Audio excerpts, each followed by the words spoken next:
every morning with drive. Been on the grind, know I had to survive. We had to win. Started from the dirt and the rubble. I had to be the needle that was popping your bubble. Hello and welcome into the Rookie Prospect Profile Series. This is a Zilla Fantasy Elite production. If you haven't already, hit that subscribe button if you've been enjoying these Rookie Prospect Profile Series videos. Pour a lot of work into these for you guys and really appreciate the subscribes when they come in. So if you haven't done so already, feel free to do that. Today, we're going to be looking at running back Trey Benson in both the RStudio model and the neural network model for running backs. Trey Benson was selected at pick number 66 overall in the 3rd round by the Arizona Cardinals. He played college football at Oregon and Florida State and was selected again by the Cardinals in the 3rd round, pick number 66 overall. Looking at some of their physical traits, we can see that he comes in, Mr. Trey Benson, at 6 foot, 216 pounds, as a BMI of 29.3, the exact same measurables actually as Mr. Jonathan Brooks, who was drafted one running back slot in front of him, 20 picks earlier in the draft. The 40 time, though, is not the exact same. He ran a 4.39, which is blazing, especially at that size compared to Jonathan Brooks at 4.54. That gives him a speed score of a whopping 116.3, which is pretty solid. Putting his physical traits along with the college numbers of the yards per carry, he was at 5.8. In the college dominator rating, he was at 25%. He ends up with a prospect score of 15.715, which ranks 53rd out of the entire 327 running backs that are in the RStudio Models database. In that database, over the last 11 seasons, any running back who has gotten at least 40 opportunities in a season is in that list. So that is actually the 83.8th percentile in terms of all of the prospects in their RStudio model scores. Let's shift over to see who those closest comparables are to Trey Benson. And we got some interesting ones here, which I think are very fitting. So the closest comp here, we see Carlos Hyde. I see a lot of that in Trey Benson. I just think he's a faster version of Carlos Hyde. The next best from Trey Benson in the model, starting from the closest, is J.K. Dobbins. Then Rashad White, LaShawn McCoy, Charles Sims, and Royce Freeman. I do like that Rashad White comp as well. He was in the low 4.4s in terms of speed, a little bit more of a pass catcher though than Trey Benson is. The next worst, we have Zach Charbonnet is the closest, and then below that, Felix Jones, Keyshawn Vaughn, DeMarco Murray, and Latavius Murray. So really like the comp there for him on Carlos Hyde. I think that's a very good comp. He's just a faster version of Carlos Hyde. So that's the RStudio model. Switching now to the machine learning model for Mr. Trey Benson, we can see his numbers here. And again, to reiterate, this is different from the wide receiver and tight end models in terms of it being a neural network, which processes things different than the wide receiver and tight end ones, which we're using XGBoost to analyze them. In this concept, we're also looking at a career best fantasy points per game instead of looking at it year by year from when they start their career in the NFL. So these are looking at career best fantasy points per game in a PPR setting. And we're also having a cutoff of 80 opportunities in a season. So anybody that is in this database already achieved 80 opportunities in at least one season in the NFL.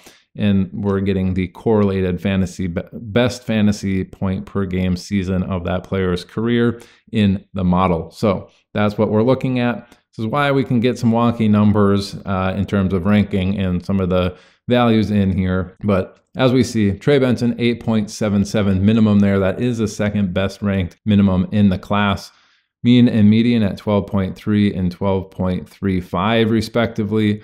Those are both ranked 4 in the class. And then getting into the higher end outcomes here, we can see Trey Benson at 16.68 in the maximum, which is actually the 11th ranked in the class. So there's 10 more people that have a little bit better score than him in the maximum output. You're like, how can that be? He was the second player taken off, super athletic. Well, for one, it's taking everything into consideration for Trey Benson, including his college dominator rating, target share that he earned, breakout age, physical traits, all of these things are being taken into consideration. There's 19 different inputs, and is also assuming that this person is getting playing time. It's getting at least 80 opportunities. And if you want to think about it a little bit more in depth, somebody that was maybe undrafted, we put them in as ranked in terms of a draft position as 275, as there's about 252 people drafted.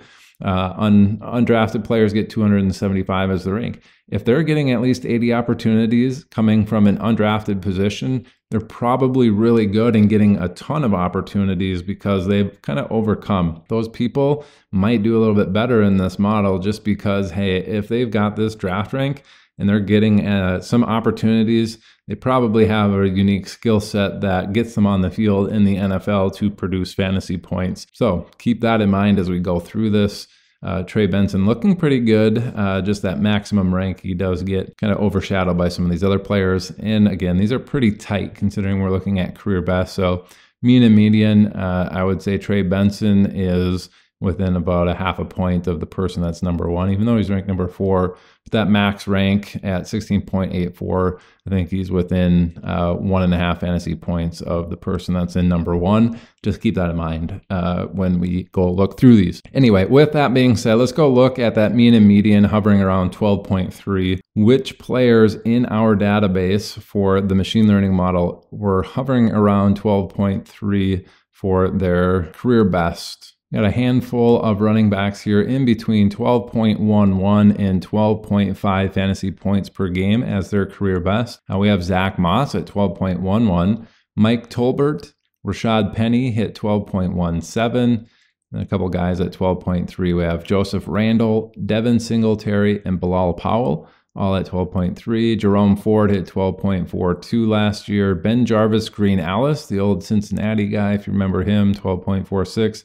And then Jonathan Stewart and Jonathan Grimes both hit 12.5. So if we have a median outcome for Mr. Trey Benson, we're looking in that Jerome Ford, Ben Jarvis, Green Ellis, Devin Singletary type of range for the best season in their career if they are going to hit that median point. Looking at the maximum output there at 16.68, do we get a little bit better? And these players were all between 16.2 and 17 fantasy points per game. Actually, let's do 16.14. 16.14 was Jahmyr Gibbs last year. So looking at the maximum output there for Trey Benson, he would be the particular range. Theo Riddick hit 16.2, Myles Gaskin 16.42, Travis Etienne we have at 16.61, Shane Vereen 16.8, Ryan Matthews 16.9, Trent Richardson 16.98, and Eddie Lacy at 17. Within the actual database, Eddie Lacy was the 50th running back in the last 11 draft classes. Actually, in the last 11 NFL seasons of anybody with at least 80 opportunities. So including elderly people like Eddie Lacy who weren't drafted in the last 11 seasons. He's coming in at 17 fantasy points per game and is his best season. Hopefully the RStudio model and the machine learning model give you a little bit of additional confidence in the analysis that you're doing for each incoming rookie here, especially when you're going into draft season here, coming in July and August, and right before the season starts here in September. That's going to do it for today's rookie prospect profile on Trey Benson. This is presented by Zilla Fantasy Elite. Thanks for tuning in. Bye.